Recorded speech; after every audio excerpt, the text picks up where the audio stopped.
আমাদের জন্য এই বাংলাদেশ, আমাদের জন্য এই স্বাধীনতা অর্জিত হয়েছে। আমরা শহীদ হইনি বলে আমাদের সাথে বৈষম্য করা হচ্ছে। বৈষম্যর জন্য যুদ্ধ হয়েছিল, যে বৈষম্যের কারণে 5ই আগস্টের মতো স্বৈরাচার হাসিনাকে বিদায় করেছি, সেই স্বৈরাচার হাসিনার মতো আজ আবার এই বৈষম্যের মতো শিকার হচ্ছি আমরা আহতরা। আজকে আমাদের নিজেদের কাছে খুবই কষ্টদায়ক, 5 মাস অতিবাহিত হওয়ার পরে আহত যোদ্ধারা চোখে দেখে না, পায়ে আহত, হাতে আহত, বিভিন্ন শরীরে গুলিবিদ্ধ, তারা আজকে রাজপথে দাঁড়িয়েছে, মানববন্ধন করছে। আপনাদের কাছে কিছু প্রশ্ন রাখতে চাই।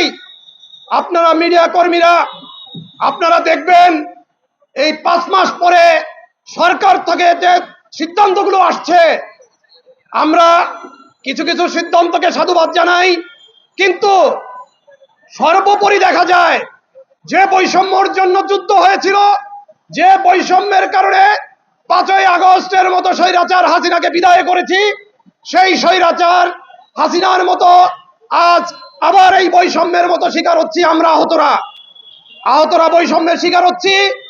যে ঘোষণা দিয়েছেন সরকার তরফ থেকে গত 2 দিন আগে, আমাদের প্রিয় ভাই নাহিদ ইসলাম, নাহিদ ভাই যে ঘোষণা দিয়েছেন, সেই ঘোষণাকে কেন্দ্র করে আপনারা দেখবেন আমরা মনে করি আহতরা বৈষম্যের শিকার হচ্ছি। কিভাবে বৈষম্যের শিকার হচ্ছি আপনারা জানেন। শহীদ আমার ভাই, শহীদ যারা হয়েছেন তারা আমার রক্তের ভাই, তারা ময়দানে ছিলেন, শহীদ হয়েছেন। আমরাও তাদের পাশাপাশি রাস্তায় ছিলাম, রাজপথে ছিলাম। শরীরের এক প্রান্ত থেকে গুলি লেগে আর এক প্রান্ত থেকে বেরিয়ে গেছে, শরীরে হাজার হাজার স্প্রিন্টের গুলি বহন করছি। সুতরাং শহীদদের এবং আহতের বেলায় যে বৈষম্য হচ্ছে তা আমি আপনাদের আঙ্গুল দিয়ে দেখিয়ে দিতে চাই। আপনারা মনে করেন 2 দিন আগে যে প্রেস ব্রিফিং হয়েছে, সেই প্রেস ব্রিফিং এ আহতদের জন্য 4টি ক্যাটাগরি রাখা হয়েছে। সেই ক্যাটাগরিতে যারা গুরুতর আহত তাদেরকে 4 লাখ টাকা, যারা তার সেকেন্ড ধাপে আছেন তারা 3 লাখ, তারপরে 2 লাখ, তারপরে 1 লাখ। ভাই, যারা শহীদ হয়েছেন আল্লাহর তরফ থেকে তাদেরকে ওই সময় সীমাবদ্ধ ছিল তাদের হায়াত, আল্লাহ তাদেরকে কবুল করেছেন, নিয়ে গিয়েছেন, তারা আমার ভাই।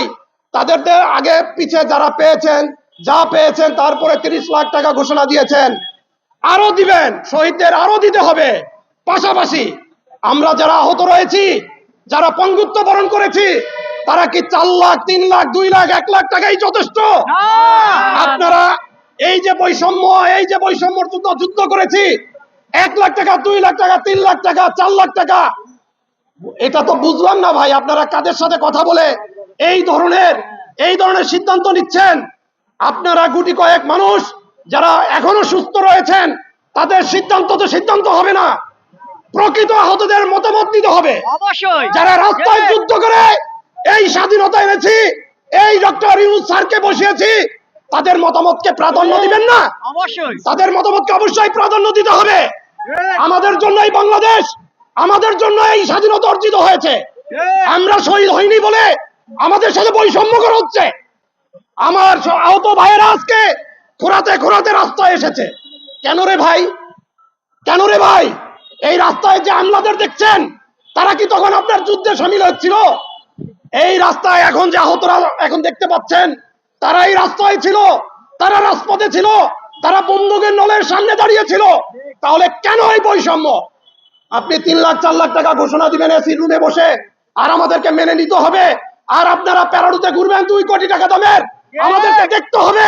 আর আমার আহত ভাইয়েরা না খেয়ে থাকবে, অসহায় অবস্থায় করবে, অসহায় অবস্থান তাদের জীবন যাপন কাটবে। এটা আমরা মেনে নেব?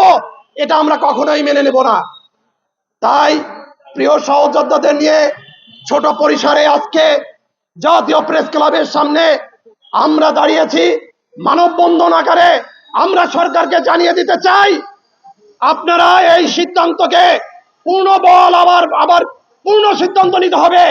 আহতদের বেলায় যে সিদ্ধান্ত নেওয়া হয়েছে, আমরা কোন ক্রমেই এটা মেনে নিতে পারি না।